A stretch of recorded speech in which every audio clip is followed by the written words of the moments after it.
A man stands on a beach watching his whole life sink. Somewhere beyond the breakers, a cargo ship is going down.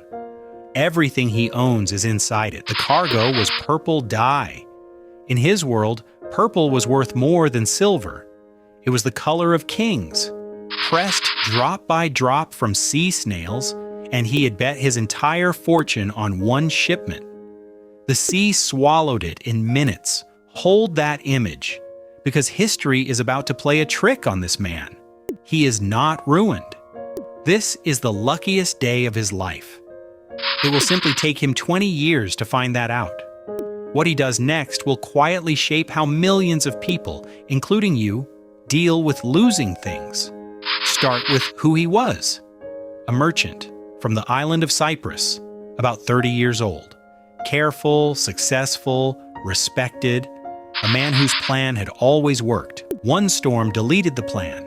Athens is where he washed up. No cargo, no fortune, no idea what to do with the rest of his life. He wandered the city the way you wander after terrible news, walking just to be moving. One afternoon he drifted into a bookshop. The bookseller was reading aloud, Recollections of Socrates, written by one of his students. The merchant stood still and listened. Here was a man who had owned almost nothing, and nothing had ever made him miserable. Not poverty, not prison, not even a death sentence. Then the merchant asked a question.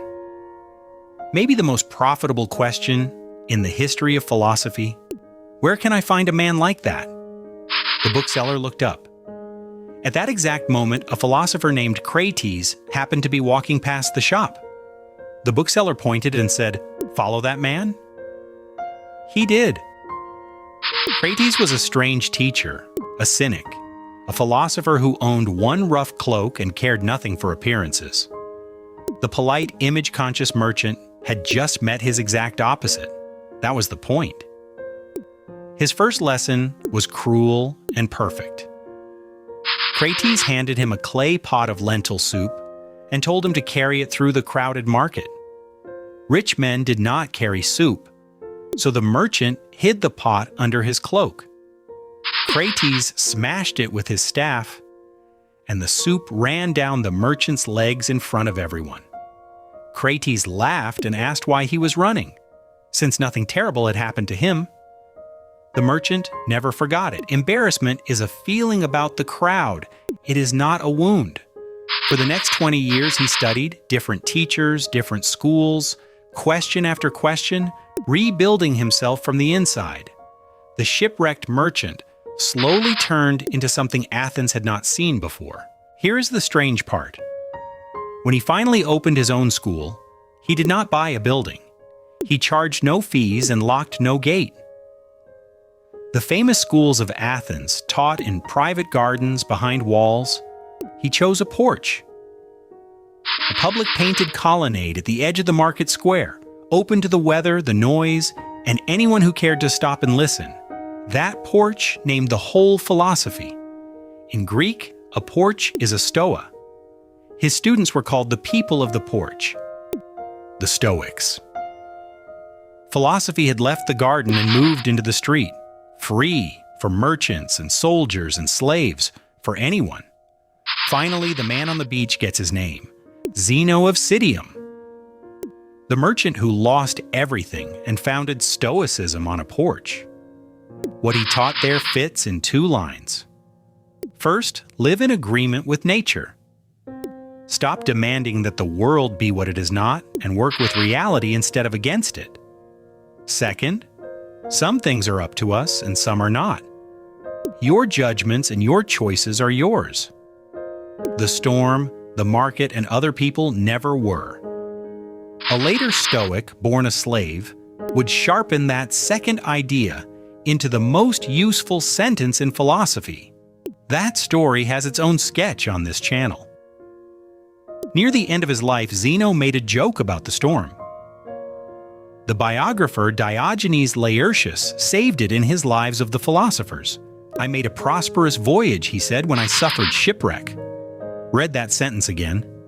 He is not pretending the loss never hurt. He is saying the loss was the doorway. The storm did not interrupt his life, it started it. You have had a shipwreck of your own. The layoff, the breakup, the plan you spent years building that failed anyway. Watching it sink, it feels like watching yourself go down. Look closer at what actually sank. The ship carried cargo. It did not carry him money, titles, plans, approval. All of it is cargo. It can sink, burn, or be stolen in a single afternoon. Now look at what cannot sink: your judgment, your character, what you choose to do tomorrow morning. No storm has ever reached those. They only go down if you hand them over. 3 lines, then your assignment. A storm took his fortune. A bookshop gave him a question. A porch gave the world a way to stand in storms. Tonight, take a piece of paper.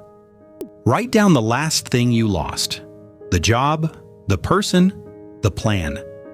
Next to it, write one thing that loss taught you that nothing else could have. 1 sentence is enough. That is how a wreck becomes a voyage. If this story steadied you, subscribe for more timeless ideas, drawn simple. There is a new sketch every week. Back to the beach. One last time. A man stands there, watching everything he owns disappear under the waves. He thinks his life just ended. It has just begun. The sea took his entire fortune that morning. It was the best thing he ever lost.